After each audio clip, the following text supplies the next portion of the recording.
And we're live. So this conspiracy purports that Long John Silver's, the fast food seafood restaurant, has never been about seafood. It's been a marijuana laundering drug business the entire time. You have my attention. So buckle up. This is important. First of all, ask yourself, have you ever seen a very crowded Long John Silver's? I'm having a good hair day. You haven't. You're lying. There's never been... There used to be a Long John Silver's around here. It was the only fast food place that I was like, oh, I can go there because there's no line. I'm in a hurry. Because I prefer Captain D's. No, everyone does. It's easier to go to the moon than to fake a crowded Long John Silver's, I've heard.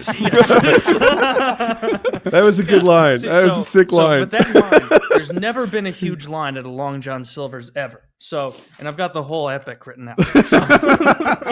So the history is that Long John Silver's started in 1969 in Lexington, Kentucky, from a man named Jim Patterson.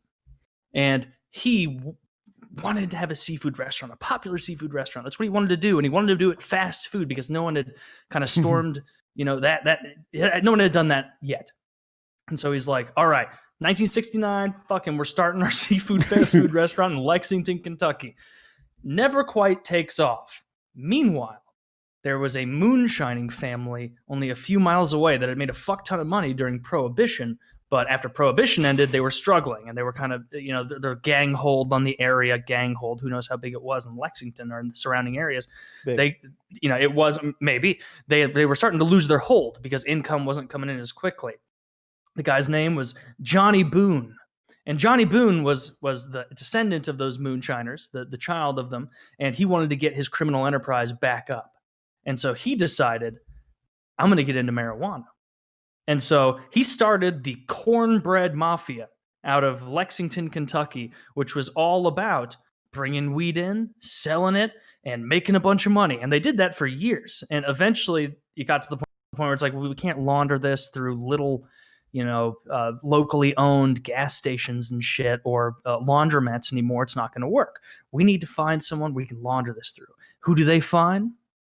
Jim Patterson, the owner of Long John Silver's. They go, Jim, we got a lot of money.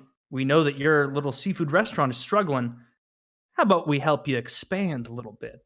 And so for the next 20 years, Long John Silver's is expanding across the country. None of them have ever been busy. None of them are serving fish. It's all Johnny Boone's weed money coming in, laundering through Long John Silver's, and then they get it back. And so they both agreed to it. Jim Patterson is exploding. Long John Silver's is expanding all over the place. Meanwhile, everybody's saying, it's not a very busy place. Food's not very good. That's what people are saying. Ask anyone. And and so the pot is making so much money, and Long John Silver's is spreading so quickly that Johnny Boone becomes the godfather of grass in the South in the 80s. And so in the mid-'80s, the FBI starts looking into Long John Silver's and into Johnny Boone. And they catch Johnny Boone between 87 and 91. That's when the investigation was, and 91 is when they finally nabbed him up. And so they nab him up, they put him in prison, but the Cornbread Mafia doesn't want to stop.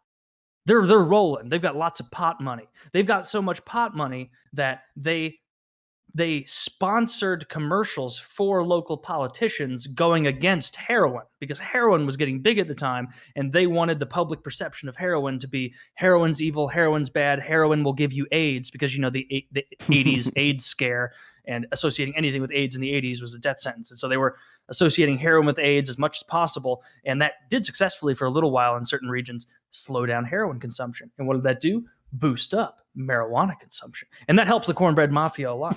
And so the crux of this is that Long John Silver's has never, ever been popular. They've never independently turned a profit. And it was the Cornbread Mafia, initially led by Johnny Boone, that is responsible for the few remaining Long John Silver's. And look this up. Look at how many locations they've closed. You know why? In the last couple of decades, why they've closed so legalization many is because marijuana legalization and the dissolving of much of the Cornbread Mafia. So all of these things, I'm not saying to believe it. I'm just saying everything I just said is absolute fact. Yeah, none of that's true. No, that's true. I read it online. The thing about the That's a good restaurant comment. not being crowded is true, and that's the is foundation true. of all of it. Well, the real problem is that fried fish isn't very healthy, and that's not what people are after. And there's a competitor called Captain D's, which is just superior. I don't know if you've ever had the deviled crab at Captain D's, but I think my 6-generation long weed smuggling laundering train is a little more Occam's razor.